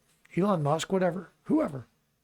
Some of the people that fight hardest against the changes that it would take for everybody to live well are the people that are living very average lives themselves. And for some reason seem to take pleasure in knowing that there are people at the bottom who are suffering and who are not living as well, and even get angry about the fact that those people might somehow benefit from some level of government program. Yeah. For example, the people that come across the South America and Central America that trying to get into America, they're furious at them. They're angry as shit. They fucking have names for them. They call them shit. They're furious at these fucking people. Well, that's a different topic completely. But let's say in the terms let's say in the terms of someone like Bezos, he has found a way to solve a problem pretty much worldwide for people and make money off of that. Now the problem is the gap between where the people who bring you your package and the Jeff Bezos is a ginormous gap. Now, should he be punished? Let's just say, what if we said you're going to get 10 cents for every item you sold? He brags about what he pays people, by the way. Right, he does. He brags about it. He does. I get that. But at some point, he started off not being that person. I don't know. Did he? Because he started off in a basement or a garage selling used books. Yeah, he did. Story? No, look. Really... Jeff Bezos. Let's see. Because a lot of these guys always have some crazy story they put behind what they do, where they're like, "Well, we started in a basement or we started in a garage," and you go do a little research about the thing, and 1994. That was Amazon in 1994. That was him. It was just him. This is literally his sign, Amazon. He spray painted himself, and what he did in 1994 was you had a book, you had a used book. He just had a little website that he said, okay, I'll sell your book for a small fee, I'll sell your books. So How did Amazon people was just find out about Amazon? What he must have had a way to publicize and advertise that site. it Otherwise, was grassroots. That's all it was. It was just it so how starts did people off. know to go there? How did people heard of that company? I don't. It's very small. It's a local thing. The internet was so new when he started in '94. We're talking like Prodigy, AOL. It was nothing. People look at this and go, "Why would I buy a used book there? I can just go to a bookstore." So over time, Amazon started. It was just books. That's all it was. You can buy and sell books. You couldn't even buy new books. You could buy and sell used books. You had a textbook from class. You had some books laying around you read, and you didn't know what to do with them. You could send them to Amazon. He would sell his books. So then, at some point, let me get to it. At some point, Bezos decides, well, you know what? We can sell more than just some books. What if we start selling these other products? And then what if we let you sell your products on Amazon? We just take a little bit of it. And then what if you send your stuff to me and then I take care of all of it? And you just have to mail it to me and create a little listing on my site. And then I store it in my warehouse. And when it sells, someone goes and gets it and boxes it up and delivers it. And then it got to the point where now we're in a society where I want this glass and I want it here yesterday. Right. And Amazon is the closest fucking thing to getting this here yesterday. It's that fast. And Bezos, while he does make a ton of money, he's making little slivers of money off of every single thing. So it's grown to a mass. Now, I understand where you look at it and go, but these guys don't make enough money. And at some point, you've taken a human and have given them access to something unimaginable by any people. We cannot fathom the amount of money you go from this in 94 to this. Right. And at some point I do understand where you go, well, you're worth $500 billion. So what if we just take everybody that works for you, that makes it, like, let's just say everyone that makes the lowest starting position wage, whatever it is. I go to Amazon, if it's $12 an hour or whatever it is, or $20 an hour. If every single one of those employees today said, fucking not doing that job, and stayed home, what would happen to your business? How essential are those people to what happens today, every day? And if you can look me in the eye and say, all right, you know what? If they all leave today, we'll be fine. We'll just hire more tomorrow. And tomorrow, no, we just say, you know what? We're not going to fucking do that job anymore. We don't want to work for that. We'll work for $30 an hour. How fucked is Amazon if those people walk away? And if the answer is severely fucked, then we definitely need to pay them more money. 100%. Yeah, but those people aren't going to, first of all, those people aren't going to organize to that level. But they won't. I would say on an even bigger scale, on a bigger scale than just whether or not people go to work at Amazon. What if everybody just decided they weren't going to pay for shit anymore? What if everybody just said, you know what? I paid my last bill. I'm not paying for shit. I'm not paying for my electric. I'm not paying for my car. I'm not paying for my house. Not one person, not a small number of people. Everybody. That kind of is what happened in the 2008 financial collapse. It wasn't because people got together and said they weren't going to do it. It's because people couldn't. And what ended up happening was the bank got stuck with they instead of having money coming in, they had a bunch of houses laying around all over the place, empty, with nobody wanting them. I saw it. I lived in a neighborhood. I was probably one of the last people that bought into the neighborhood that I lived in. And I bought a little tiny house, little 3-bedroom, nothing, just a barely, not a whole lot bigger than this room and then a hallway. And I bought a house in that neighborhood, and I watched almost for a year, every day, one of my neighbors have all their shit pulled out of their house by cops, as we all couldn't afford. I don't know what the circumstances were individually for each person. We all lost our fucking houses. Right. Yeah. What would happen to Amazon? I don't know. What would people ever organize to that level? I would like to see, because I've even tried to calculate it before. How many times do you get from what are they making? He brags, they make $15 an hour at Amazon, I guess. I don't know. What is, if you took a calculator and figured out what is he making an hour versus what is somebody who's making $15 an hour, what is that? How many times is that? I've tried to take a calculator and figure it out. There's no calculator that I've come across that can even calculate the difference between somebody who's making $25 million a year and somebody who's making $9 an hour. Because I've tried to figure it out. So you don't even know how many. My thing is this. Again, I'm not a tax a rich person. I don't give a shit about the government. What difference does it make if the government gets money from some rich person or not? I don't give a fuck. Government's not going to do shit for me. When the government gets money, they give it to rich people. Right. People think we don't have socialism in this country. Let me assure you, we absolutely have socialism in this country. The government takes money from people, from everybody, and they give it to the richest people already. That's who gets the government's money right now. Yeah. Are there programs that some of the money goes, there's money that trickles down and ultimately maybe some poor people get a couple bucks here and there, $300 a week, which everybody, $300 a week. Fucking Halliburton made $60 billion during the first 4 years of the Iraq War. People are mad at people that are making $300 a week at unemployment. Man, they don't even realize how much of the government's money goes to people that already are rich as shit. Right. So when we tax the rich and when people scream that, people that have no money, they always are like, oh, if we would just tax the rich, man, the government is not going to solve the fucking problem. The government is not going to. What we need to do is, in my opinion,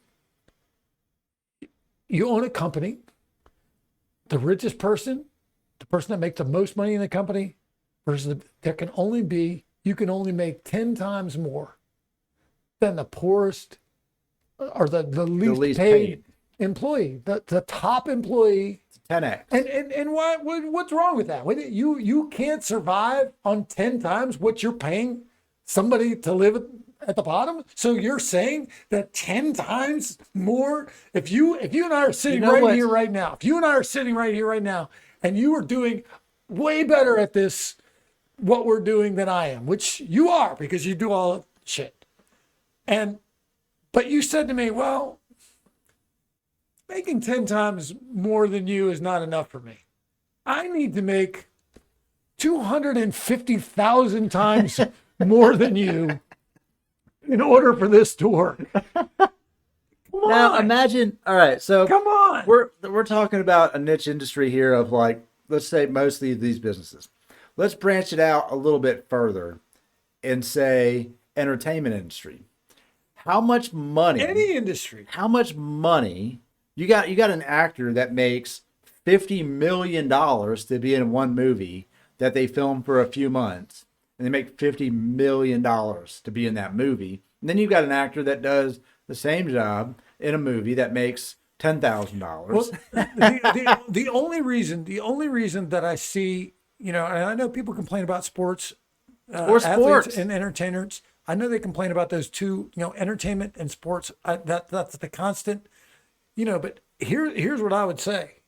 You don't make that unless you've achieved a level that people want to watch what you do in such a huge level that they're not, first of all, if you're an athlete, you're not making money off the labor of other people. You're making money because other people want to watch what you do. What you do is so special, so amazing. So let's take it into this. Let's take it into this perspective of it. You're an athlete. You play for the Falcons. You play football, and they pay you $100 million contract, 4 years, whatever. Right? In order for you to make that money, they need people to watch you. They need people to come to games. Right? So every person that works that event, so that you can go out there and play that game, makes minimum wage. Right. That's what currently happens. I agree. Right. So we're paying the team. Sure. Is paying you as a player this crazy amount of money to go play a game, and we need fans, and fans need beer, and fans need popcorn, and fans need clean bathrooms, and we need security. But we can't pay them more money because we just spent our $500 million budget to throw a fucking football. Yeah. Patrick Mahomes has signed a $500 million contract. Some ridiculous amount of money that goes into the athletes, But the athletes can't do that job Well, without several You still other have people. you still have an owner on top of the athlete. That's if the guy's making 500 million Right. playing, I can guarantee that the only reason the guy's making 500 million playing is because the guy that owns the thing is making $10 billion to pay him with. Some unfathomable amount of money in the An sports absurd world. amount of money. An absurd amount of And money. that gap and is huge, is and- even bigger in UFC and in MMA. Well, sure. I They mean, don't look- pay them hardly enough money for what's generated, especially for what they Right. go out and do and the Well, amount of time they work. we glorify that whole process. We glorify that in business. We glorify it in entertainment. We put all these people on a pedestal. You know, I think I feel a little bit different about it in terms of entertainment. Not significantly different. Some people, they do music. There's not a lot of people involved in that process. There's not some, Not and, anymore. and usually a lot of those people are paid very well. I will stop right there real quick. This is just a fun fact. You know, Steven Tyler had no money until he was on American Idol. Steven Tyler, I the believe lead it. singer of Aerosmith, Well, he's- would walk down the beach at He had a lot- Malibu he had a lot and of- say, a lot of money that and he say, used on, spent on drugs. no, he said, and he was on Rogan. He talked about it. He said, I would go run down the beach on Malibu and look at the houses and think one day I'm going to be able to buy one of those houses. And this is in the '90s. And Rogan looked at him and said, you were the biggest band on the fucking planet. And he said, but you know what happened? He goes, we would go, and when you meet a record label exec, and they take you out and you party and you do a bunch of drugs, and they give you hotels and they fly around and you sign a record contract. He said we signed away 80% of what we made. 20% of what we made got divided amongst 5 band members for like 15 He still made fucking millions, years. though. He still No, made millions. he didn't. He didn't have Well, any I've heard money. Him talk, I've heard him talk about where his money went. He And said then all he his money said- went on, it was spent on drugs. He said he did I've not heard him have say- money I've seen an until he interview. was on American Idol. Well, And I they believe- paid I him a believe lot he- of money. I But believe the he record lost a lot of deal, money doing stupid shit. Every rock star, I can guarantee, if you would trace the life of a sure lot they of rock blew stars, money. people that we saw as achieving some level of success when we were younger, if you were to find them now, I'm sure they're not living the ideal Right. lifestyle. well, because what happened Probably is they sold the rights you look to at MC everything. Hammer. They sold the rights to their yeah, music. Not only that, they blew a lot of money. Like, I remember MC Hammer. It was a big deal when MC Hammer came out. He made $90 million in 1 year, and he lost $30 million in that same year Right. because he hired every single human being that he knew to be a part of his show. Right. And I remember watching an interview with Arsenio Hall. Arsenio Hall said, I went to go see MC Hammer, and I passed people, and I would ask them, I'd be like, what's your job? And the guy would be like, my job is to stand here. That's his job. And MC Hammer would be paying the guy $50,000 a year just to stand on the stage. When he did a show, he had 200 people behind him, and he blew $90 million. Mike Tyson made $300 million as a boxer, and he's still scraping. Now, At one point, he was damn near better, broke. but he blew. Man, you can blow through any amount of money. Yeah, no, at Any one amount point of he was money. damn near broke. Yeah, you can He blow had been through a any- lot, and then, because they have no self-control, and they spend Floyd Mayweather spends a ton of money. All these guys, they spend it on ridiculous. Some of them pay obviously ridiculous amounts of money to people to do nothing. But at the same token, we're not programmed to be able to deal with that level of I wouldn't even call it success, just money, just that level of money and power, and we can't handle it well. I just But feel like it's. I just think it's feel like funny. there is a difference between an elite athlete or an elite entertainer, not necessarily an actor. Because you can pull somebody off the street and give them a little bit of guidance, and if they're good looking enough, people will watch them do. They don't some have to be good acting. looking enough. You can look at some Yeah, movies, bro. all right. Some people are just successful. You're like, dude. But an athlete, and even a singer, some of these people, their skills are just amazing. Right. I'm not arguing that the skills are amazing. I'm And saying people at some pay to point- watch it. People pay to watch it. People pay to watch it. whatever the price is. Right. When Madonna's tickets are $400. People are paying $400 to go see her. Do they know where every penny of that money is going from? going to? No, I don't think they know, but they're willing to watch it. Right. People that want, they pay $5,000 to go to the Super Bowl. Most of the people that are at the Super Bowl aren't even watching the Super Bowl. They just want to be there at the game. They're not even fans of the sport. They can't even. The people that love the game can't even afford to go. I'm just saying, like, amongst this entire conversation, Yeah, the wage gap, the minimum wage. right? The wage gap for what we decide people are worth is so crazy different that it's hard to just say across the country that you should make a minimum of $15. That's what I'm saying. I'm saying that we need to train people to say to put a value on their worth and stick to it and go out there and get that and stop going. Elon Musk, one of the richest people on the planet, says in every interview that college is unnecessary. College is for fun. You want to have fun, go to college. You can learn everything you need to know for free. You don't need to go to college, right? And you can get the job that you want. If you can't get the job, go create the job you want. But we have to tell people to stop being stuck and being trapped in a job they don't like because they're scared. It's not just fear though. I think that's mostly fear. I think that no, I don't agree. That's where we're not agree. I see it. It's fear and it's bad time management. It's not necessarily those. I do because I've worked with people. Opportunity has a lot to do with it. No, you create your own opportunity. Opportunity has a lot to do with it. No, man, you can create a small percentage of people can create their own opportunity. There's a lot of things in the world that need to be done, and I disagree. Not everybody can be a CEO. Not everybody can be a boss. So there's soldier work that needs to be done. Not everybody can be a general. There's people out there that have got to do, even on a sports team. Not everybody can be the star. There's people out there that got to do the dirty work. And all I'm saying is the people that are out there, somebody's got to clean up at the end of the day. Things make a mess. Somebody's got to clean up. Somebody's got to keep things straight. Somebody's got to organize things. Somebody's got to be the person who makes sure everything is technically done correctly. There's a role that people need to play. Right. And we put an artificial value on different elements of those things, and it's done so intentionally. Somebody's got to make the burger. Somebody's got to sell the burger. Somebody's got to promote the burger place. Someone has to deliver the burger to the restaurant. Somebody's got to grow the cow. Someone has to have a cow, butcher the cow. Whatever. I mean, and all I'm saying is, and then meanwhile you got a guy that's never walked in the building at McDonald's who's a billionaire, and I had this argument with a kitchen manager in New Jersey. He'd be like, I could never pay everybody in here $15 an hour. We'd go out of business. I was like, dude, how much profit do you think this place makes? How much money do you think goes out the door that we never see? Most of it. You think that because the only thing that you can think of is in terms of making sure that the guy who's running this corporate thing gets his money first. Your priority is that guy. You're not even thinking about the fact that there would be no profit if none of these people were here. All of these people are generating the money that guy makes. And right.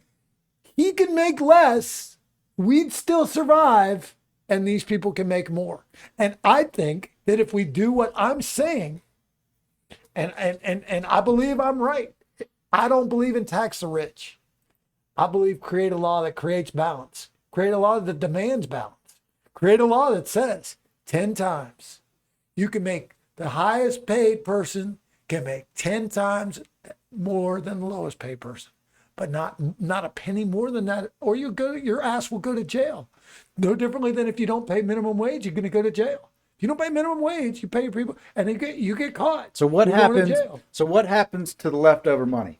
Because we're talking. Let's talk about what's left over. No, this is what's left over. You have a small business, right? And you work. You make whatever it is. Let's just say sandwiches. Right? We'll just go back to sandwiches. So you make sandwiches. Right? You pay somebody, right? Yeah, we'll wrap it up here. You pay somebody $10 an hour. You can make $100 an hour, right? Right. The business generates enough revenue off of what you have that at the end of every month, there's an extra $10,000 in the business bank account. And after a year, it's 120 grand. And after 2 years, $240,000. What do you do with that money? Divide it up evenly among the employees. You divide it up evenly among the employees. Sure. So everyone gets a bonus. of of where you are on that scale. You look, it's easy. I can't sit here and mathematically figure out all those numbers. But Right. if you've got people on that scale where somebody's at the bottom, somebody's at the top, the guy at the top is making 10 times more than the guy at the bottom. There's people all throughout that, dispersed throughout that Okay. formula. So So at the end of the year, whatever the profit is that you've all played a part in generating, you all play a part in receiving a part of it. The answer- and if it's a privately owned business where you're just working Privately for yourself, owned, yes. you can do whatever you want. I'm not trying to restrict the individual that works for himself and that creates a business for himself, and perhaps that incentivizes people to never create a corporation. so here's So what you do. maybe you do that. Here's what you do. At the end of the year, you have $120,000 and you've got one sandwich shop. Right? You take $120,000 and you open another sandwich shop and you give 10 more people a job. Right? That opportunity exists and then too. guess Sure. what? Do you get to make 10x with the 2 times? So you have 2 jobs. You're making 10 times more than the lowest paid person at Period. whatever, At each location, whatever location. or just now you own 2 of them. You've got double the risk, double the responsibility, and double Well, the you've got the assets. opportunity to make profit. Right. You know, So each does one's that gonna make person? profit. So in your 10 times scheme, more than the lowest paid. so in your Not a scheme, it's not a scheme. okay, in your plan, does that person get a wage from both places? The owner. Yeah, sure. He can They make still- money off of and both. we're gonna places, say- and but we're he gonna say still they can't should- make more than right, 10 10x, times. all right. 10 times 10x. more than the person. So at the now, bottom. right, 10x at the bottom. But I'm going to go with this, that they do have to go into both businesses on a daily or semi-daily basis and check in, They're make sure everything's required to running. do it. You wouldn't They're even be required they're to do that. They're not required, but I'm going to say in this example, because but I you knew a want guy, to. in You my want to. example, I knew the guy, he ended up buying another Jersey Mike's, and he spread himself real thin between the 2 of them, and he would go to the one, he'd spend more time at the one that was busier. And he would come in and run the numbers, and sometimes sales would just be, like 800 for the day. And he's like, fuck, like I knew that Sure. number was tough on That him. guy might not be making 10 times more Right? than the No, guy he at the definitely bottom. wasn't He making probably 10x. He definitely wasn't Yeah. making 10x. No, But he's what I'm probably saying not. is, at some point in this example, every year there's money left in the bank, and every year you go, I'm going to open up another location. I'm going to employ more people. That's fine. And you keep Yeah. making it, There's way- there- and yeah, eventually, definitely. Yeah. at some point through this, now maybe you're making, let's say you made $100,000 a year off the first one. So now you make $200,000 a year because you got 2 locations. The next one's $300,000 a year, right? And you're still going around. And at some point, you're going to make a little less because you're going to hire another person that goes and manages them Yeah, like you're you, still gonna have right? expenses And then and people eventually, involved. at some point, you own 500 Taco Bells. Great. You're still. And keep this in mind, you're You've making got a 10 staff times. at 5. You do. You've got a staff at 500 Taco Bells, and that you're all have to be making- compensated as well. Right, and you're making on your plan. At each location, At each you can make location. 10 and you can make 10 times more than the Right. person at the bottom. Right. So, even How much do you make at that number valuation? well, Everyone you're- makes $10 an hour. at the individual location. So at the individual Right. location, you don't have to limit what you're making total, but at the location Yeah. where they're working. Right. So at each location, because some are going to be profitable, some might lose money. If Right. you got 500 locations, they're not all doing the same amount Right. of business. So some of them might lose money, some of them might make money. But within the confines of the structure of that location, each individual location, and there are ways to look. When somebody passes a law, it's not a page long. Right, You make a law like this, if something like this was to ever happen, it's not. It's never going to happen. right. In a billion years, it's not happening because nobody's giving that up. Right. We have made it so that the aspiration in America is to be the guy making 1 million times more than the people in the bottom. And there are people that are completely fine with it. And most of the people that are completely fine with it are the people that are just barely above the people at the bottom. Let me show you how they get there. Right, and this is on your plan. Right, $10 an hour. You're making $1,000 an hour, or $100 an hour. Okay, we're gonna end on this. $100 an hour, and we'll just come back to it another time. Right, 40 hours a week times 52 weeks. You're making $208,000 a year. That's 10x of a $10 an hour employee. right? You're allowed to make that. That's on your plan. You're allowed to make that. That's the cap. The law was. Per location. You have now grown to 100 locations. You're making $20,800,000 a year on a 100 locations, and every employee that works for you makes $10 an hour. That's 10x on your law. That's the max. No. Yeah, that's per location. But it's all part of one structure, though. At some point, it's all part of one structure. And besides that, that's not a corporation. That's an individual. You ain't making 20 million and paying enough people to run those things because you can't pay everybody in that place $10 an hour. You're comparing that to one employee. You're comparing that to one employee. You can't run 500 locations with one employee. No. Every employee that works, no matter how many, you're capped at this. I'm just saying, in a general mathematical. But you're gonna have one employee making 10. No, I mean it's unrealistic to think that you're gonna make. You're gonna have to have an assistant manager. You're gonna have to have a manager. Right. You're gonna have to have regional managers. I mean, yes, if I you have one understand. employee at each location, you're making 20 million. I understand what you're getting at, but I'm saying that it is possible to employ that many people. Good luck. And be the owner. Look, if under that structure you've created a system where you're making, because that's 10x. not what's happening right now. What I'm saying is 10x is too much. 10 times. Because you'll get there. You'll get to that $20 million mark where people below you only make $10 an hour. Now it takes a lot of work to have a profit margin to where you could 10x your employees. Right. I'm saying that's unrealistic. It's maybe 5x, but even at 5x, you're still 10 depending million. on the type of business. No, for sure. Yeah, you got to look let's. At the end of the day, my biggest qualm is with the health insurance industry. Oh, that's ridiculous. Yeah. What those guys make at the top versus and it prevents people from receiving health care. Right. So, look, can you... At the end of the day, it's not as simple as a minimum wage. That's what I'm getting at. It's not as simple as this is the answer. No, I would love for there not to have to be a minimum wage. Right. I would love for there to simply be a structure where the person at the top of the organization, whatever that person is, doesn't make more than 10 times what the people at the bottom of the organization make, whatever that is. And if that was the case, instead of taxing the rich, which I don't agree with, and that's what I watch conservatives throw that all the time. They want to tax the rich. And when you tax, I don't want to tax the rich. I'm not interested in taxing the rich. I'm fine with the rich making money. But if you're making a business, if you started a business and these people came along and they helped to support it and they're helping work for it and they're generating a profit for you, why in the fuck do you have to make $500 billion while you're paying people No, that's a very fair. Bullshit. That's 100% bullshit. And those people are taking the risk. And then what we just found out from the how everything shook out is that there's a whole lot of people that do jobs that make a whole lot of fucking money that went home and sat around doing nothing, and it didn't change a goddamn thing. And the people that were making barely any money had to keep fucking working.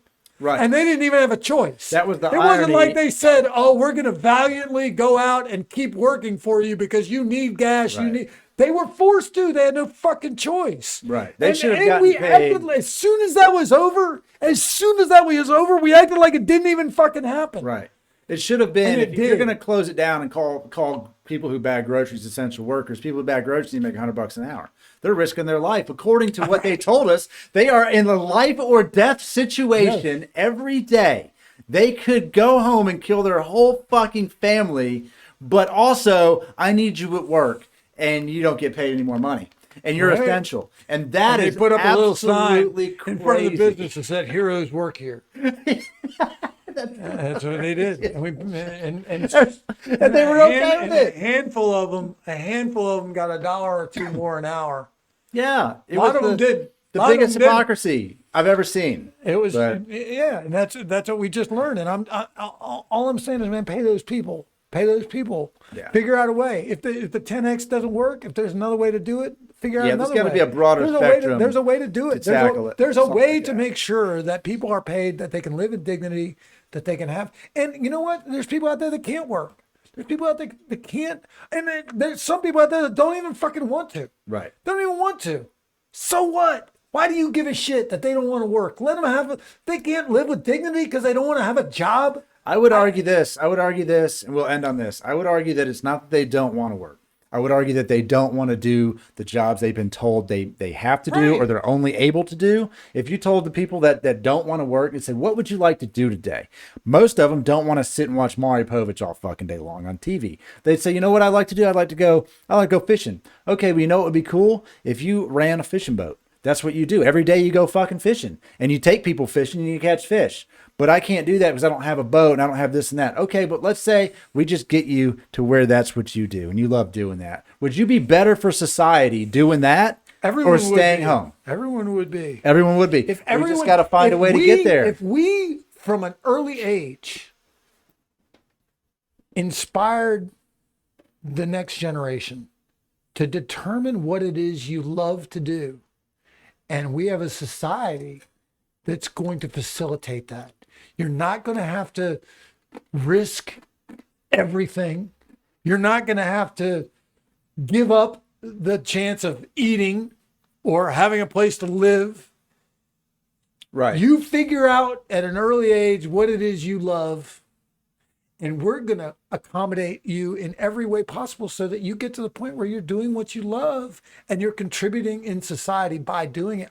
There's no way you can tell me that can't happen. That There's can no happen. way you can tell me that That can't can happen. And if you did that, this whole conversation about minimum wage wouldn't exist. It wouldn't exist. You wouldn't even exist. need to worry You about wouldn't it. have to worry about it. And we could replace money with cooperation. That's what I would love to see. I don't know if you replace money completely, but you would definitely replace a lot of the problems we have with that. People would be And doing people what they wouldn't be enjoy struggling doing. to get by, and they wouldn't be Mental freaking health out, would be and better. people wouldn't be walking around shooting each other and Right. getting pissed off and having road rage incidents and getting mad in line because everybody would be chill. Yep. We would take all the pressure off of everybody, and that's the thing. You de-escalate the stress and the stress people are under right now. I watched yesterday at my job. A girl came in a great mood, and by the middle of the shift hadn't made enough to be able to cover whatever bill it was, and freaked out and was in the alley crying for an hour because she wasn't going to be able to see her child as a result of what was happening. And I was like, Jesus Christ, what the fuck kind of world is this? And you can't tell me we can't make that better. And if, We can't make if it it better. means paying people $15 fucking an hour, who gives a fuck? Pay them $15 fucking an hour. That's a start. Is it a solution? No. But why in the fuck would anybody argue against it? Why would anybody who's seen that level of suffering, who's seen people go through that experience, why in the fuck would you argue against giving people that money? And why is anyone mad at people getting $300 extra a fucking week? Those people have been through enough in their fucking life. If you're out there right now, you're getting $300 a week and it's enough for you to enjoy your life a little bit fucking more. How dare you be fucking mad at those people? Yeah. How dare you? It's fair, man. All right. It's completely fair. We'll end it on that one, man. We'll come back and do another one. Maybe we'll tackle some part of this another time. But that was a good talk, man. Yeah, man. That was a good roundabout. So we'll come back and leave us some comments and tell us how you feel, man. And we'll read them and we'll come back and tackle some of that bullshit another time. But right now we got to get up out of here. We've been at it for 2 hours, so this is almost the 2-hour mark. So that was a good show for episode 1 of the fucking Free as Fuck podcast. Free as fuck, goddammit. Free as fuck.